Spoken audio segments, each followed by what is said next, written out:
Theory खराब हुआ और एमसीक्यू बहुत अच्छा कर दिया, तो ये नहीं हो सकता। इसलिए एमसीक्यू बहुत अच्छे से प्रैक्टिस करने होते हैं। और मैं पिछले चैप्टर की जब करा रहा था मैंने कहा एमसीक्यू में जल्दबाजी नहीं कि ए आंसर है बी आंसर है, क्योंकि मकसद क्या है इस वक्त करने का कि आपको, और जब आप भी बैठे ग्रुप डिस्कशंस में बैठे अकेले बैठे, मैं बार बार कह रहा हूँ कि वर्कशीट्स अभी आपको भी दी जाएंगी, ये वर्कशीट भी आपके ग्रुप पे आ जाएगी, तो जब करें तो मेक श्योर करें कि ए अगर आंसर आपने सिलेक्ट किया और सही भी है तो बी सी डी क्यों नहीं है। अगर आप ये नहीं गौर कर रहे कि बी सी डी आंसर क्यों नहीं है, you are not learning. Exam में जब आप अकेले बैठे होंगे you will not be able to score good, आप एवरेज स्कोर करेंगे। ये जल्दबाजी का बड़ा बड़ा मर्ज है जो एमसीक्यू में बर्बाद देता है। इसलिए मेरे साथ करना हो या अकेले बैठ के लर्निंग फेज है ये आपका, ये एग्जाम सिचुएशन नहीं है। ये एग्जाम नहीं है कि आपने 40 मिनट लगा के बस जल्दी से वर्कशीट निपटा देनी है, ये वो हिसाब किताब नहीं है। आप अभी ये क्यों कर रहे हैं, हम सीखने के लिए कि जो हमने पढ़ा वो कैसे आएगा। अगर आंसर सी है तो बी ए और डी क्यों नहीं है,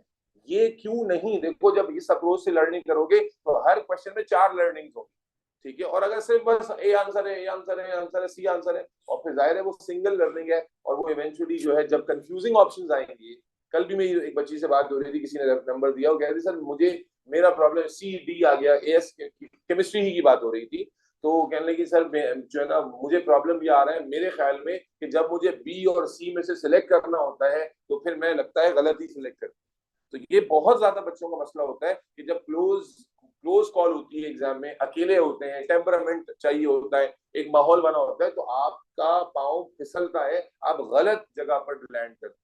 इसलिए उसकी प्रैक्टिस का यही टाइम है। खैर अब इससे पहले कि मैं चैप्टर स्टार्ट करा दूं, प्रैक्टिस स्टार्ट करूं, 10-15 एमसीक्यू हम करेंगे एज यूजुअल, और बाकी जितने भी हैं वो आप करेंगे। भर भर के सवाल है इसके अंदर। मैं जल्दी से क्विकली पहले याद दिला दूं कि हमने इस चैप्टर में सीखा क्या था।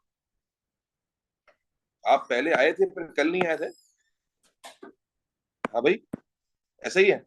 चलो मैं जरा इस पेज पे क्विकली रिव्यू कर दूं कि हमने इस चैप्टर में सीखा क्या था क्विकली, ठीक है। हाइलाइट्स आपको पहले तो पता होना चाहिए कि एक्सो और एंडोथर्मिक रिएक्शंस क्या होते हैं, ठीक है।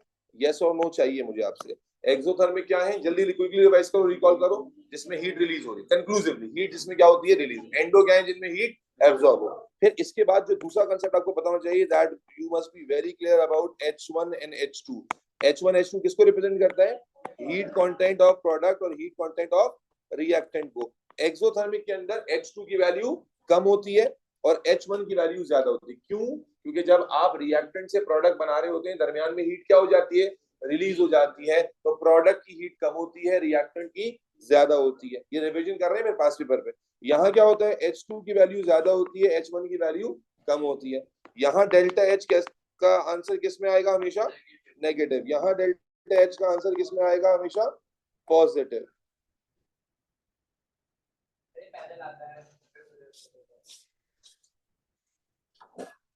एक्सो एंडो वहां H2 is greater lesser than H1, यहाँ H2 is greater then H1, वहां डेल्टा H नेगेटिव था, यहाँ पॉजिटिव था।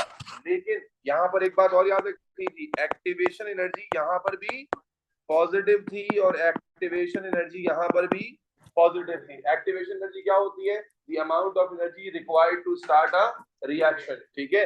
ये आपने पढ़ा। उसके बाद बेटा रूम टेम्परेचर ग्राफ क्विकली याद करें। एक्सो में रूम टेम्परेचर क्या होता है, बढ़ता है, इवेंचुअली नीचे आ जाता है। रूम टेम्परेचर ग्राफ मैंने आपको कराया था, मैं क्विकली रिकॉल कर रहा हूँ क्योंकि मुझे पास पेपर स्मूथ चाहिए, ठीक है। उसके बाद एंडो में क्या होता है, एंडो में रूम टेम्परेचर क्या होता है बेटा, ड्रॉप होता है और फिर वापस आ जाता है। ऐसा ग्राफ अगर किसी ने बनाकर दिया है गलत होगा, ऐसा बना के दिया है गलत होगा, ऐसा बना के दिया है गलत होगा, ऐसा बना के दिया है गलत होगा। टेम्परेचर बढ़ता है, कम हो जाता है। एक्सोथर्मिक रिएक्शन, अगर कमरे में किचन में अम्मी कुकिंग कर रही हैं तो जब कुकिंग कंप्लीट करेंगे तो किचन का टेम्परेचर नीचे आएगा ना वापस, तो temperature comes back to the original level. We are just recalling what we have studied in the chapter. उसके बाद इस चैप्टर का सबसे अहम कॉन्सेप्ट था जो तुम में से कुछ बच्चों ने नहीं पढ़ा, तो मैं अभी जाहिर है पूरा रिवाइज करने नहीं बैठूंगा, that was energy profile diagram. आप तो थे ना उस एनर्जी प्रोफाइल डायग्राम वाली क्लास में, आप कब आए थे आखिरी क्लास में? क्यों बेटा, वजह क्या है, कोई वजह होनी चाहिए ना माकूल। क्या डिसाइड नहीं कर पा रहे हो कि क्या पढ़ना है या नहीं पढ़ना? मेरे बच्चे तो छुट्टी नहीं करो, कौन सी 5 क्लासेस होती हैं? तो एनर्जी प्रोफाइल डायग्राम की बात हो रही है। याद करो स्कूल्स के अंदर आप ये देखते हैं कि वो पढ़ाई जा रहे हैं, पास पेपर पे वो नहीं है ना, डंडा है। ये डंडा आपको चाहिए, आपने चैप्टर साथ साथ अगर आप 70% भी प्रैक्टिस करते रहे साथ साथ, तो आपका ये स्टार एक को नहीं रोक सकता। तो मेरे बच्चे, एनर्जी प्रोफाइल डायग्राम एक्सो में क्या था, मैंने तुम्हें लोगों को अच्छा, बहुत सारे बच्चे क्या होते हैं एट अ ग्लांस जब एमसीक्यू में चार चार डायग्राम देखते हैं ना तो कंफ्यूज जाते हैं कि एक्सो की कौन सी है और एंडो। तो बेटा आसान ट्रिक याद रखो, अगर डायग्राम ओवरऑल डिक्लाइनिंग है, ओवरऑल डायग्राम क्या हो रही है, नीचे आ रही है, जैसे देखो ये डायग्राम ओवरऑल क्या आ रही है, नीचे आ रही है, डिक्लाइनिंग, तो ये बस किसके हो गई, एक्सो की। ये बहुत ज्यादा बच्चे चार एमसीक्यू जो ऑप्शंस में चार डायग्राम बनी होती है ना, कंफ्यूज होके एंडो एक्सो गलत कर देते हैं। तो अगर ओवरऑल डायग्राम डिक्लाइनिंग फैशन में बनी होगी तो ये किसकी होगी, एक्सो की। ये क्या चीज होगी, H1, ये क्या चीज होगी, H2, ये क्या होगा बेटा, बोलो, activation energy with positive sign, arrow ऊपर की तरफ, और ये क्या होगा, डेल्टा। अगर डायग्राम ओवरऑल इंक्लाइनिंग फैशन में बनी हुई है, ऊपर जा रहा है बार, ठीक है, तो ये किसका डायग्राम है, एंडो का। इसमें क्या पढ़ा था हमने, ये क्या है, एक्टिवेशन एनर्जी, और अगेन ये क्या है, डेल्टा एच जिसका साइन पॉजिटिव।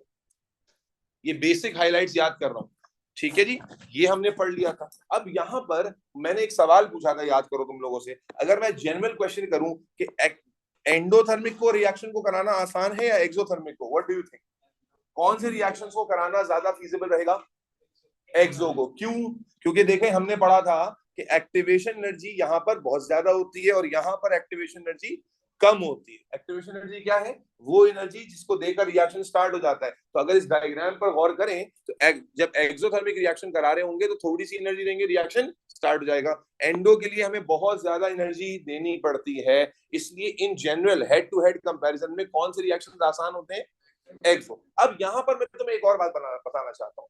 ये बात मैंने इसलिए नहीं बताई थी क्योंकि चैप्टर इस चैप्टर में है नहीं, बट पास पेपर में आई है। ये असल में जो अब जो मैं तुम्हें इस डायग्राम में एक एडिट करा रहा हूँ वो चैप्टर स्पीड ऑफ रिएक्शन का है, लेकिन पास पेपर में इसके साथ भी मिक्स होकर आता है, तो इसलिए मैं तुम्हें बताता हूँ। पहले इस बात पे क्लियर हो कि डिक्लाइनिंग फैशन वाली डायग्राम किसकी होगी, लड़कियों बोलना पड़ेगा, किसकी डायग्राम है ये, एक्सो की एनर्जी प्रोफाइल है। और इंक्लाइनिंग फैशन वाली किसकी है, एंडो, जिसमें हीट एब्जॉर्ब हो रही है, जो बढ़ रही है वो एंडो है, नीचे आ रही है वो एक्सो है। ये बार रिएक्टेंट का है, ये अगला वाला बार प्रोडक्ट का है, ये बार रिएक्टेंट का है, ये वाला प्रोडक्ट का है। H1 H2 कौन सा एक्टिवेशन एनर्जी होता है, कौन सा डेल्टा एच होता है, ये सब हम क्लास में लेबल कर चुके हैं। अब मैं तुम्हें जो बताना चाह रहा हूँ वो क्या, पहली चीज मैं तुमसे पूछी कि कौन से रिएक्शन इजी टू कैरी होते हैं, आपने जवाब दिया एक्सो। क्यों, क्योंकि एक्टिवेशन एनर्जी कम होती है। मालूम हुआ कि एक्टिवेशन एनर्जी जितनी कम होगी रिएक्शन उतना जल्दी स्टार्ट हो जाएगा। अब अगर मैं तुमसे एक सवाल पूछूं, ये बताना बेटा मुझे,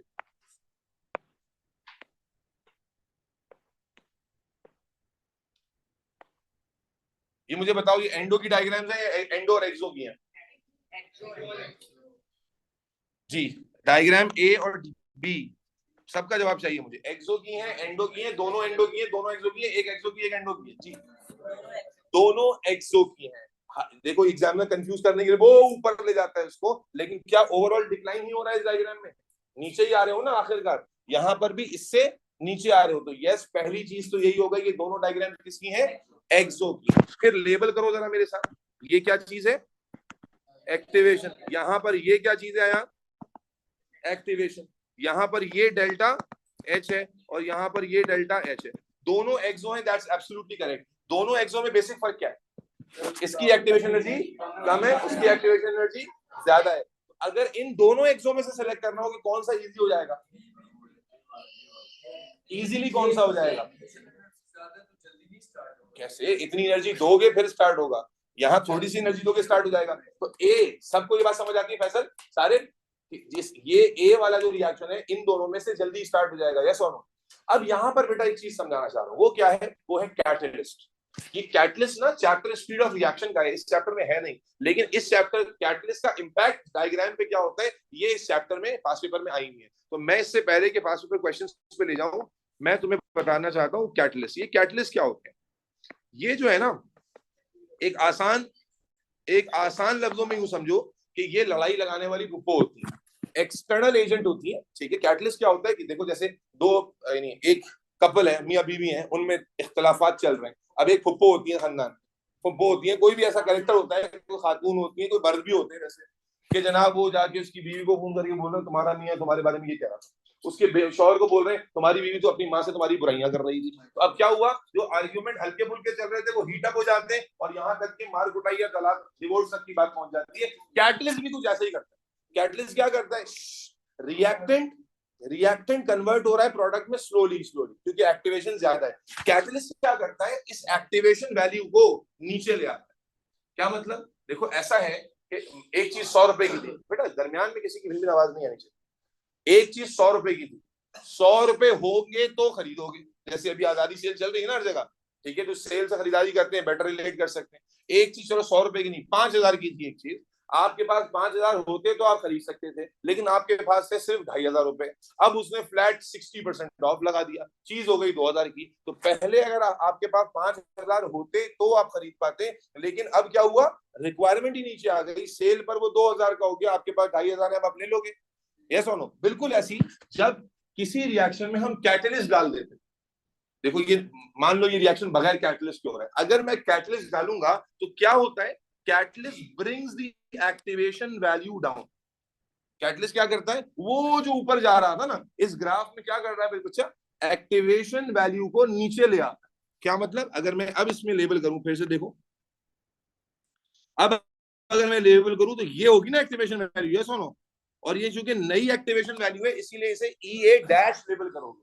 पहली वाली क्या थी, EA अनकैटलाइज्ड रिएक्शन, पहले कोई रिएक्शन हो रहा था उसकी एक्टिवेशन ये लेबल हुई हुई थी, हमने कहा इसकी एक्टिवेशन काफी ज्यादा है, अगर मैं कम करना चाहूं तो क्या क्या इस्तेमाल करूंगा, कैटलिस्ट, जो एक एक्सटर्नल एजेंट होता है जिसका काम होता है एक्टिवेशन एनर्जी को नीचे ले आना, ताकि अब देखो पहले वहां तक जाते फिर रिएक्शन स्टार्ट होगा, अब बस यहीं तक जाओगे रिएक्शन स्टार्ट हो जाएगा। तो कैटलिस्ट क्या करता है, एक्टिवेशन एनर्जी को नीचे ले आता है, और ग्राफ में कैसे शो करोगे कि आप एक नई एक्टिवेशन शो करोगे और उसको लेबल करोगे ये डैश, सेम सिंबल से लेबल नहीं करोगे क्योंकि ये डिफरेंट वैल्यू है और ये डिफरेंट, और इसको जब पेपर 2 में ड्रॉ करने के लिए आएगा फिर लेबल करोगे कि ये अनकैटलाइज्ड रिएक्शन है और ये कैटलाइज्ड रिएक्शन है, ये अनकैटलाइज्ड रिएक्शन है और ये कैटलाइज्ड रिएक्शन है। तो कैटलिस्ट का इन्वॉल्वमेंट क्या होता है, कैटलिस्ट का काम क्या होता है, कैटलिस्ट किसी भी रिएक्शन में डाला जाए तो उसकी एक्टिवेशन जो भी थी उसको वो नीचे ले आता है, जिसकी वजह से रिएक्शन स्पीड अप हो जाता है, जल्दी हो जाता है। जी हाँ, उसमें भी अगर देखो लॉजिकल बात क्या है, ये जिसकी एक्टिवेशन ज्यादा है उसमें डालेंगे, लेकिन अगर एग्जामिनर पूछे कि इसका कैटलाइज डायग्राम बना दे, एग्जामिनर कहे इस रिएक्शन का इसमें कैटलिस्ट डाला, बताइए क्या फर्क पड़ेगा, तो क्या फर्क पड़ता है, किस चीज में फर्क पड़ता है, सिर्फ एक्टिवेशन पे। क्या कर रहे हो, तुक्के भी बिल्कुल भाई आप लगा रहे हो, किस पे फर्क पड़ेगा बेटा बोलो, एक्टिवेशन एनर्जी पर,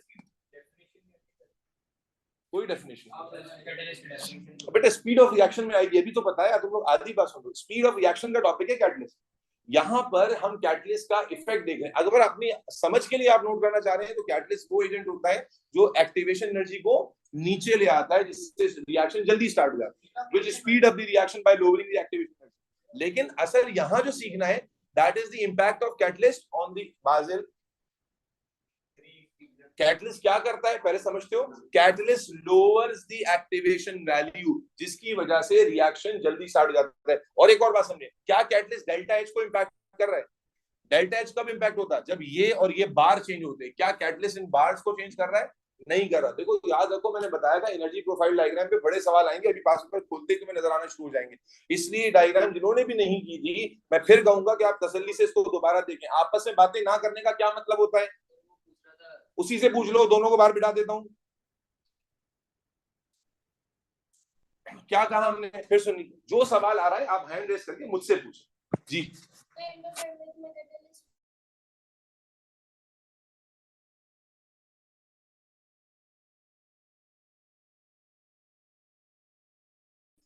बिल्कुल भाई, कैटलिस्ट कहीं भी यूज हो सकता है। फॉर एग्जाम्पल ये हमारा एंडोथर्मिक रिएक्शन है, यस और नो, इधर देखो रैयान, ये एंडोथर्मिक रिएक्शन है। अब अगर मैं इसमें कैटलिस्ट डालूंगा तो एक्टिवेशन पहले से क्या, अच्छा वो स्क्रीन लैग हो गई है, अगर ये भी स्क्रीन लैग हो गई है, मैं ख्याल आ जाएगा। एंडोथर्मिक रिएक्शन ऊपर बनाया था मैंने, ultimately conclusion of the story क्या है कि कैटलिस्ट क्या करने वाला है, केमिकल रिएक्शंस को कि स्पीड को बढ़ा देता है by bringing the activation value down, value नीचे आ जाएगी। ठीक है, जब बना हुआ है इसमें एक्टिवेशन ऊपर तक जा रही है। अब अगर कैटलिस्ट आएगा, ये देखो कैटलिस्ट की प्रेजेंस में क्या हुआ, एक्टिवेशन ऊपर तक नहीं गई बल्कि उससे पहले ही खत्म हो गई। तो कैटलिस्ट जहां पर भी हो, whether it is used in endo और एक्सो, इसका काम वही है कि क्या, कि जो एक्टिवेशन एनर्जी की वैल्यू है उससे वो कम कर। जी,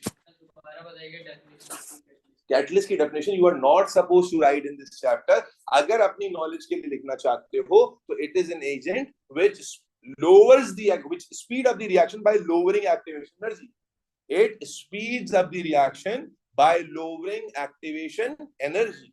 दो ही बातें तो हैं, रिएक्शन को स्पीड अप करेगा कैसे, एक्टिवेशन वैल्यू को डिक्रीज करके, whether the reaction is endo और एक्सो। अच्छा, तो हमने फिर इस पूरी क्लास में, यानी जब ये लेक्चर हुआ था तो एनर्जी प्रोफाइल डायग्राम पे पूरा लेक्चर हुआ था। उसके बाद बेटा मैं तुम लोगों को कराया था एग्जांपल्स, इफ यू रिमेंबर। फिर मैं तुम लोगों को कराई थी एग्जांपल्स ऑफ एक्सो एंडो। ठीक है, examples of endo exo. Examples में आपने बॉन्ड ब्रेकिंग की एग्जांपल पढ़ी थी, याद करें। ठीक है, इसके अलावा डीकंपोजिशन की एग्जांपल पढ़ी थी आपने, ये सब एंडो की एग्जांपल थी। फोटोसिंथेसिस की एग्जांपल पढ़ी थी, यूवी रेज वाली एग्जांपल पढ़ी थी, इसी तरह से फोटोग्राफिक फिल्म वाली, ये सारी आपकी कॉपी में लिखा हुआ है। ठीक है, जो मैं कल भी आपसे विनती करके गया था, रिवाइज करके आइएगा। ऑपोजिट क्या थी, बॉन्ड फॉर्मेशन थी, कंबशन थी, एडिशन थी। Very good. अब आज देखेंगे ना कि कितना आपको याद है। सेलुलर रेस्पिरेशन थी, ये मैं जस्ट रिकॉल इसलिए कर रहा हूँ, ये बहुत सारे बच्चे चैप्टर के शुरू के लेक्चर्स में नहीं थे, इसलिए कुछ तो कनेक्शन हो बने। तो एग्जांपल्स के ऊपर लेक्चर हुआ था जिसमें हमने 2 टेबल्स बना के एग्जांपल्स लिखी। ठीक है, वो भी आप देखेंगे अभी। फिर कल लेक्चर हुआ था आखिरी, कल के लेक्चर में हमने पढ़ा था बॉन्ड एनर्जी, वो तो कल ही पढ़ा था।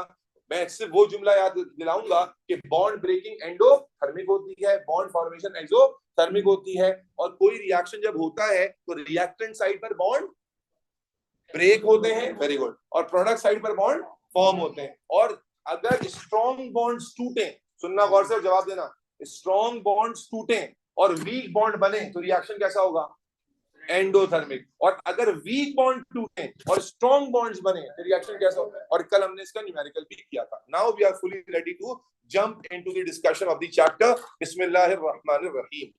मेरे बच्चे, the equation shows, as you can see, these are all questions from past paper. Again, हमें रश नहीं करना है, हमें स्टेप बाय स्टेप जाना है। The equation shows the reaction of glucose with oxygen. ये कौन सा रिएक्शन दिया हुआ है बेटा?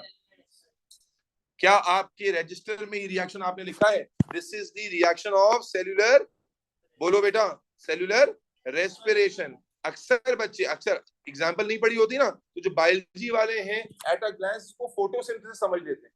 फोटोसिंथेसिस का रिएक्शन ये होता है, उल्टा होता है। फोटोसिंथेसिस में क्या होता है, कार्बन डाइऑक्साइड और वाटर को यूज करके आप ग्लूकोज ऑक्सीजन बनाते हैं। आपकी कॉपी में मौजूद है, अपने कॉन्फिडेंस के लिए अपनी कॉपी से टैली कर सकते हैं। तो ये कौन सा रिएक्शन है, रेस्पिरेशन। मुझे बताएं, रेस्पिरेशन एक्सो होता है या एंडो? एक्सोथर्मिक। ठीक है, क्या आप एग्री कर रहे हैं रेस्पिरेशन एक्सोथर्मिक है? अच्छा, अब स्टेटमेंट्स देखते हैं। Which statement about this reaction is correct? It can occur in dark. क्या रेस्पिरेशन का अमल, रेस्पिरेशन दिन और रात दोनों में होता है? फोटोसिंथेसिस लाइट, फोटोसिंथेसिस होता है लाइट में, बट ये क्या है, रेस्पिरेशन।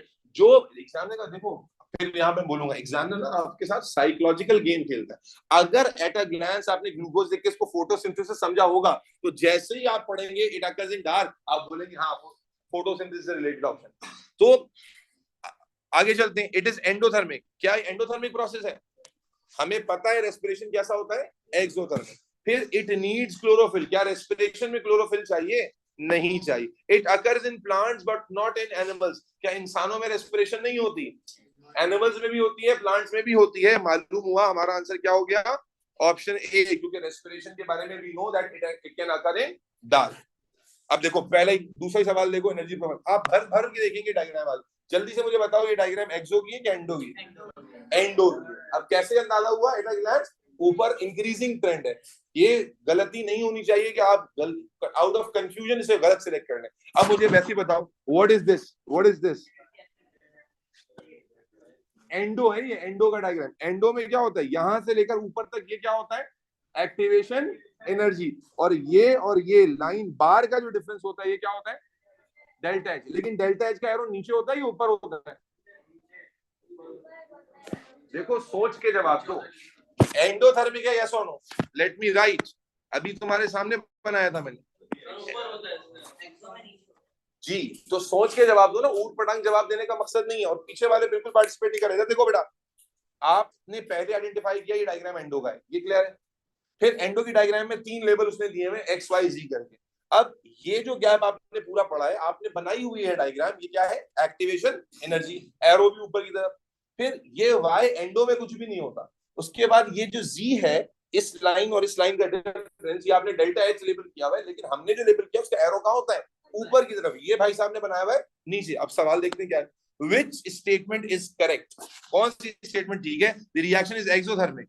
क्या ये रिएक्शन एक्सोथर्मिक है? नो। आप क्या कर रहे हो? क्वेश्चन क्यों उठा रहे हो बेटा? इधर ही देख के समझना है। क्वेश्चन उतार के क्या करोगे? द रिएक्शन इज, पार्टिसिपेट करो कि ये ऑप्शन है कि नहीं है। क्या ये रिएक्शन एक्सोथर्मिक है? नहीं है। The X represents the activation energy for the reaction. क्या X एक्टिवेशन एनर्जी को रिप्रेजेंट कर रहा है?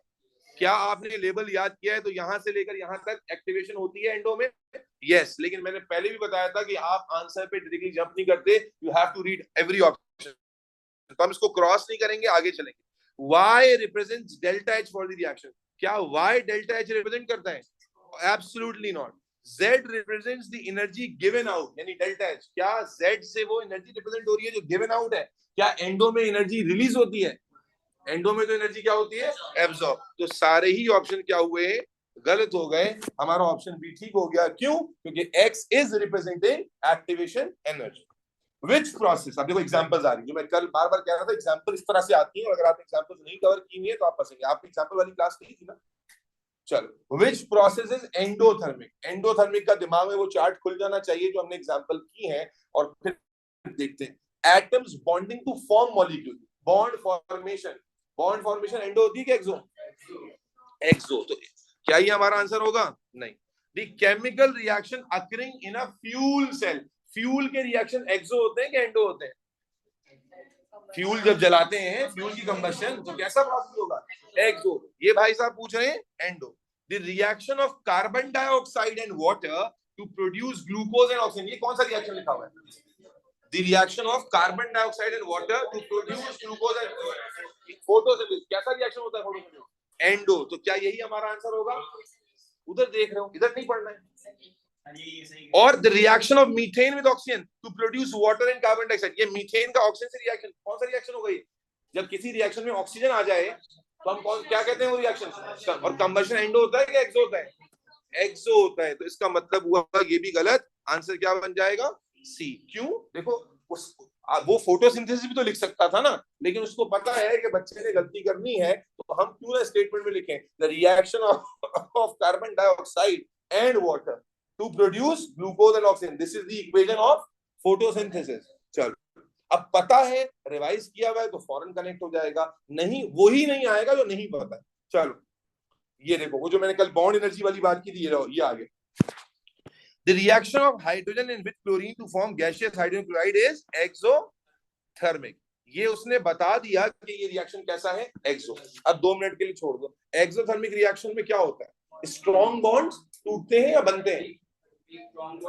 स्ट्रॉन्ग बॉन्ड बनते हैं, वीक बॉन्ड टूटते हैं। रिलेट करो, ऐसा ही होता है सारे।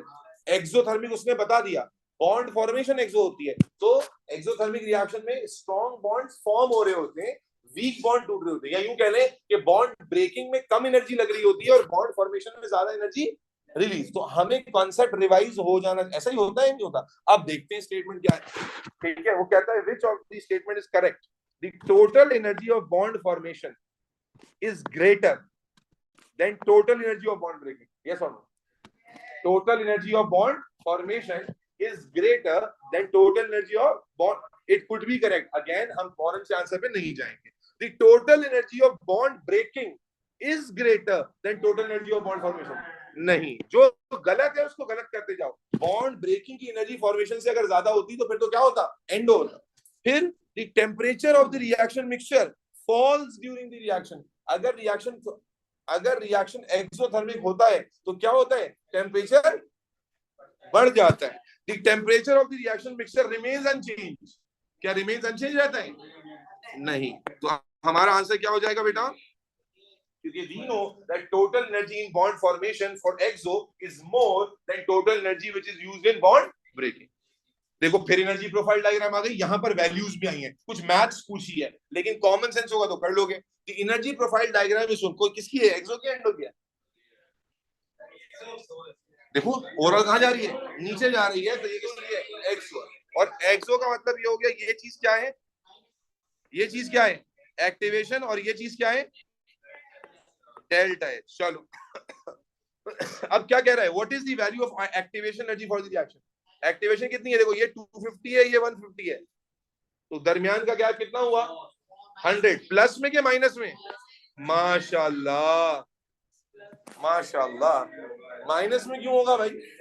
यही तो बात समझाते आ रहे, activation energy is always, activation energy is always positive, it is delta H.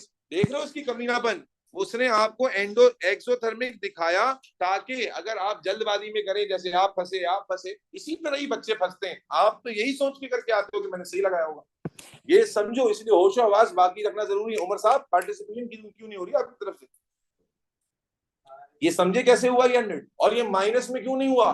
क्योंकि एक्टिवेशन कभी भी माइनस में नहीं होती, ठीक है? क्या चीज माइनस में होती है बेटा? ये उसने कहा था इस रिएक्शन में एक्टिवेशन एनर्जी कौन सी चीज रिप्रेजेंट कर रही है, what is the value of activation energy. तो आपको पहले तो अपनी बेसिक डायग्राम रिकॉल करनी है। बेसिक डायग्राम क्या है आपकी, ये चीज एक्टिवेशन होती है, और ये वाला जो गैप होता है दैट इज डेल्टा एच, ये माइनस में होता है और ये हमेशा ही प्लस में होता है, ठीक है? ये बात तो अभी मैंने डिवीजन में ही बोली ना कि एक्टिवेशन एनर्जी हमेशा, ये देखो, एक्टिवेशन एनर्जी हमेशा पॉजिटिव होती है। क्या नाम था आपका? अप्सरा, ये बात समझते हो? चलो, तो अब यहां पर जब उसने सवाल पूछा कि भाई एक्टिवेशन की वैल्यू कितनी है, तो आपको पता है ना ये वाली वैल्यू एक्टिवेशन की है, तो बस ये ग्राफ को देखो, ये 250 है, ये 150 है, तो ये गैप कितना हुआ, 100 हुआ। प्लस में क्या माइनस में? प्लस, ठीक है? अगर मैं पूछा डेल्टा एच, अगर मैं पूछता डेल्टा एच की वैल्यू कितनी, फिर क्या बताते, कितना होती? -100। 150 और 50 का गैप कितना होता, 100, और वैल्यू किसमें होती, डेल्टा एच की, एक्सो के लिए माइनस। ठीक हो गया? चलो देखो फिर से सवाल आ गया, हर बार की डायग्राम आपको मिलेगी, आए देखते हैं। The energy profile diagram are shown. The scale on the y-axis is the same for both diagram. दोनों डायग्राम के लिए y-axis क्या रहा है, सेम है एनर्जी। पहले तो बताओ एक्सो की डायग्राम है कि एंडो की है? दोनों एंडो की हैं, गौर से देखो, दोनों एंडो की हैं। दोनों कौन? देखो जल्दबाजी नहीं, सोच समझ के। आपने नो इतनी कॉन्फिडेंस एक्सप्लेन करने कैसे, दोनों किसी है एंड। देखो पता है एमसीक्यू में क्या होता है, जल्दबाजी में ना आपके दिमाग जब एक गलत कॉन्सेप्ट पिक करता है, फिर उसी के अकॉर्डिंगली सोचना शुरू कर देता है।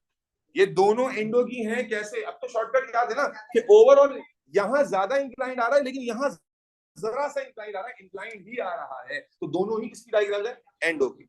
ठीक है बेटा, बराबर तो हो ही नहीं सकता, क्योंकि रिएक्टेंट अलग है, प्रोडक्ट अलग है, ये मुमकिन नहीं है कि दोनों की एनर्जी बराबर हो। अच्छा अब समझो दोनों में बेसिक फर्क क्या नजर आ रहा है, तो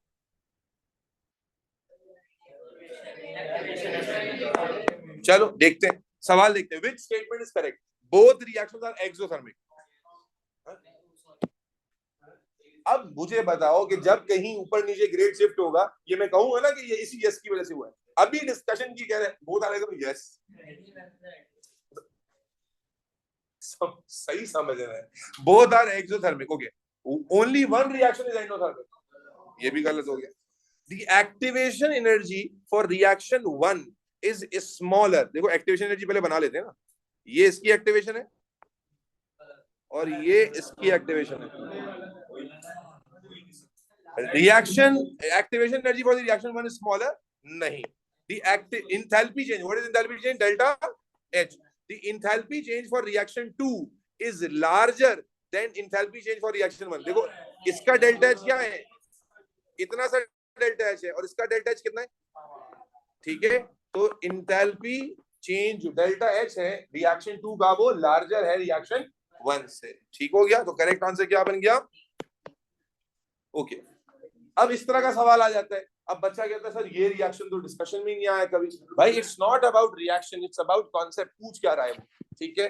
ammonium nitrate dissolve in water, और एक रिएक्शन दे दिया, देखो ये स्टेट लिखी हुई है, ये सॉलिड लिखा हुआ है और वो एक्वस लिखा हुआ है। और हमने पढ़ा था फॉरवर्ड स्टेट कन्वर्जन कि जब सॉलिड लिक्विड में जाए, आपने नोट किया हुआ है कि ये कैसा प्रोसेस होता है, एंडो।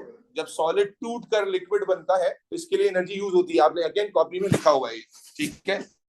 अब सुनिएगा, कहता है विच स्टेटमेंट्स आर करेक्ट, और ये होते हैं सबसे जबरदस्त सवाल जिसमें स्टेटमेंट्स हैं and you have to select the combination. आपको कॉम्बिनेशन सिलेक्ट करना है, तो बेटा कौन सी स्टेटमेंट करेक्ट है ये देखना है। चलो, द रिएक्शन इज एंडोथर्मिक, क्या ये तो एब्सोल्युटली क्लियर है कि एंडोथर्मिक, तो इसका मतलब ऑप्शन 1 तो डेफिनेटली ठीक है। अब आ जाओ ऑप्शन 2 और 3 पर। ऑप्शन 2 क्या है, the water gets colder during the reaction, the water gets colder during the reaction. ये बड़ा इंटरेस्टिंग सवाल है। चलो सर, वाटर गेट्स कोल्डर का क्या मतलब हुआ, पानी का टेम्परेचर गिर जाएगा। चलो, प्रोसेस कैसा हो रहा है, एंडोथर्मिक। मुझे बताओ एंडोथर्मिक में सराउंडिंग का टेम्परेचर गिरता है या नहीं?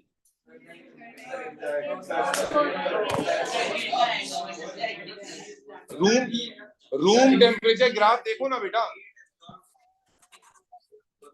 एंडोथर्मिक रिएक्शन में रूम टेम्परेचर, भाई ये एंडोथर्मिक प्रोसेस हो रहा है ना एसी में, एसी हीट एब्सॉर्ब कर रहा है ना, तो क्या यहाँ टेम्परेचर सेम है क्या, गिर रहा है ना भाई। आगे देखो, heat energy is absorb by ammonium nitrate from the water. Heat energy absorb water से होगी या आप प्रोवाइड करोगे? आप प्रोवाइड करोगे। तो मालूम हुआ heat, the water gets colder during the reaction. Colder क्यों हुआ? याद रखें, रूम टेम्परेचर ग्राफ का सेंस बनाए कि जब एंडोथर्मिक प्रोसेस होता है तो एनर्जी रिएक्शन में क्या हो जाती है, H1 से H2 में एब्सॉर्ब हो जाती है, तो जो सराउंडिंग होती है वो ठंडी पड़ जाती है। भाई एसी का लाइव एग्जांपल है ना, एंडोथर्मिक प्रोसेस हो रहा है तो इसकी सराउंडिंग में हम मौजूद हैं, तो क्या यहाँ का टेम्परेचर बढ़ रहा है क्या, कम हो रहा है ना। रूम टेम्परेचर ग्राफ देखो जाकर, जब आप एंडोथर्मिक प्रोसेस से गुजरते हो तो रूम टेम्परेचर ग्राफ क्या आता है, नीचे आ जाता है। एक्सो अगर हो रहा होता है, हीट एनर्जी क्या होती, रिलीज हो रही होती, तो पानी क्या हो जाता, गर्म। आप सोचे पानी में आप कोई चीज डालें जो एक्सोथर्मिक रिएक्शन करे तो पानी को गर्म नहीं कर देगी, हीट रिलीज करे। जब हीट एब्सॉर्ब करी तो पानी को क्या कर देगी, ठंडा। तो इसलिए ऑप्शन क्या आ जाएंगे हमारे बेटा, 1 है। वो तो एक्टिवेशन है ना, तो एक्टिवेशन दी, रिएक्शन स्टार्ट हो जाए। वो जो एक्टिवेशन आप दे रहे हो वो तो प्रोडक्ट बनने में एब्सॉर्ब हो जाएगी ना, तो वो हीट पानी में थोड़ी जा रही है, वो हीट तो ये भाई साहब एब्सॉर्ब करके ये बना रहे हैं, ठीक है, जिसकी वजह से हीट एलिमिनेट हुई पानी में से, पानी का टेम्परेचर ठंडा हो गया। भाई एसी का एग्जांपल है, और अभी आपने बताया कि अगर मैं पानी में कोई ऐसी चीज डालूं जो हीट रिलीज करे एक्सोथर्मिक, तो पानी गर्म होगा, तो जब एब्सॉर्ब हो रही है तो पानी क्या हो जाएगा, ठंडा हो जाएगा। ये बात समझते हो?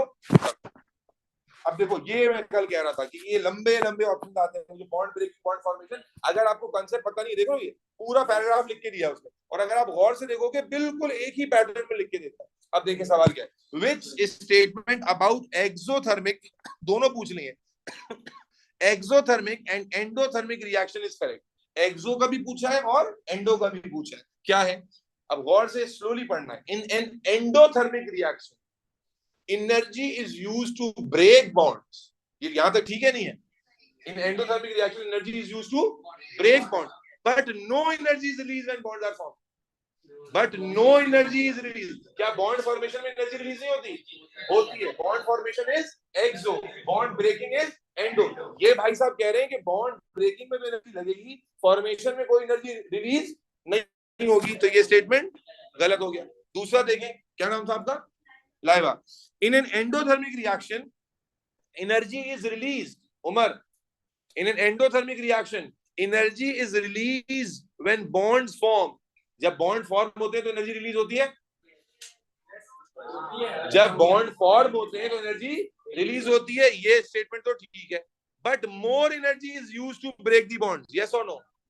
गौर से देखिए, in an endothermic reaction, in an endothermic में क्या होता है, बॉन्ड ब्रेकिंग में ज्यादा एनर्जी जाती है, फॉर्मेशन में ज्यादा मिलती है, ब्रेकिंग में ज्यादा जाती है ना। तो अब देखिए क्या कहा है उसने, in an endothermic reaction energy is release when bonds are formed, but more energy is used to break the bond. Is it correct?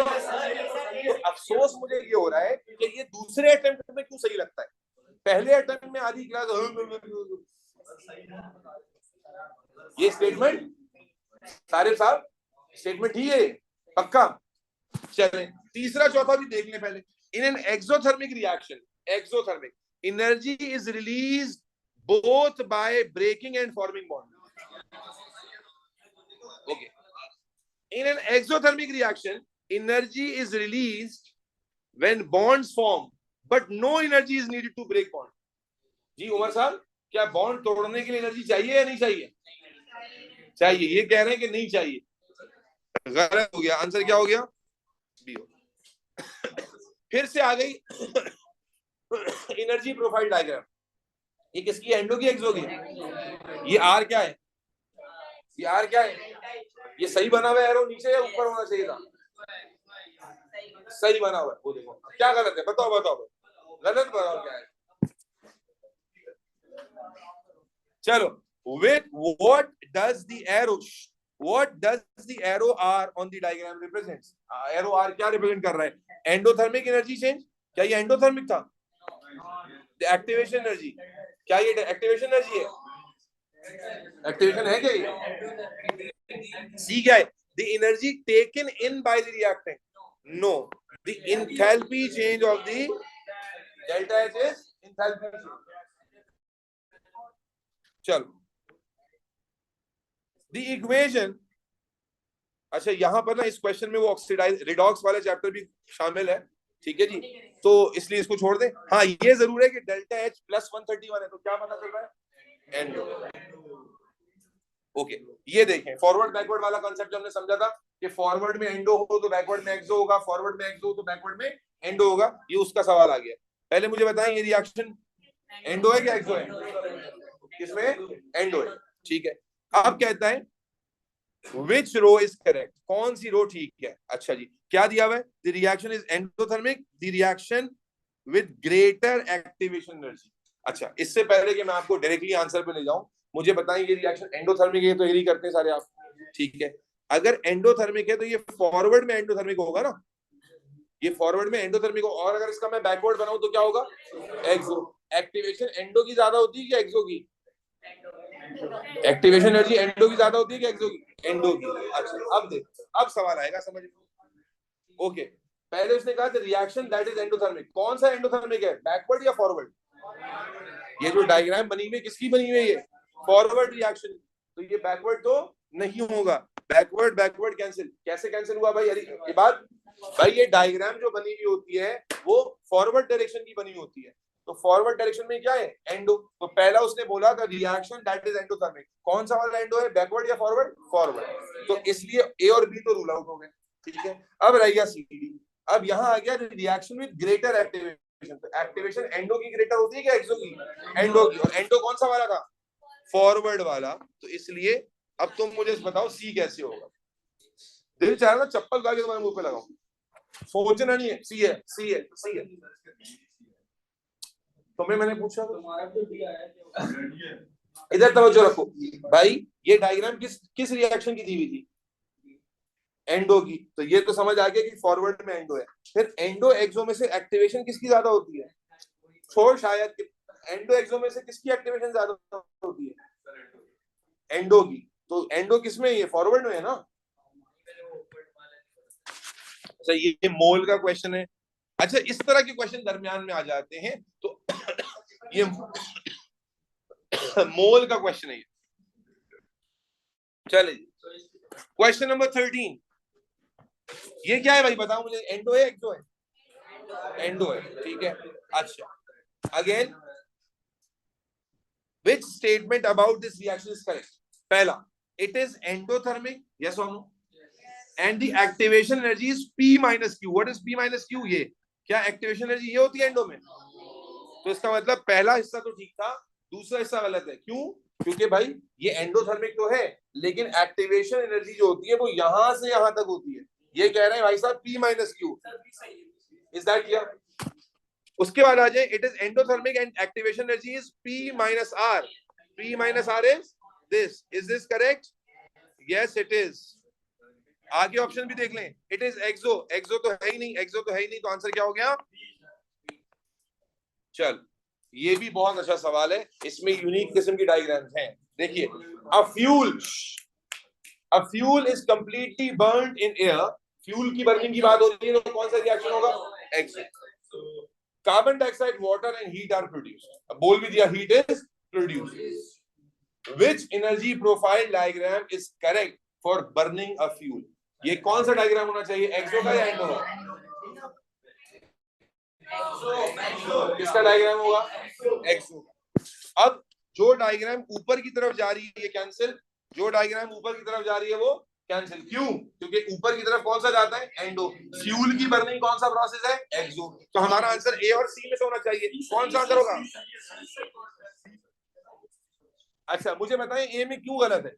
क्योंकि ए में कोई एक्टिवेशन ना होने का मतलब तो ये हुआ कि बस फ्यूल पड़े पड़े जलता रहेगा, ऐसा नहीं होता। किसी भी फ्यूल को जलाने के लिए थोड़ी सी एनर्जी चाहिए होती है। तो ऑल्दो कि ये ओवरऑल नीचे आ रहा है, बट यहाँ पर एक्टिवेशन है ही नहीं, इसका मतलब है खुद ब खुद ही फ्यूल जल रहा है, ऐसा नहीं होता।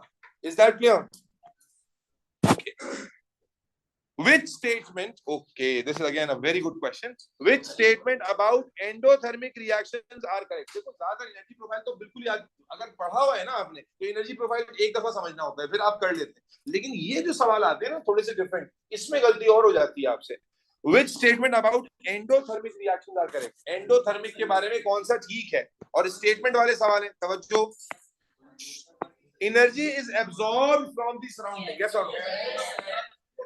ये तो ठीक है, ठीक है जी। उसके बाद आ गया energy is release to the surrounding, no. The temperature of the reaction mixture falls, अभी हमने कहा था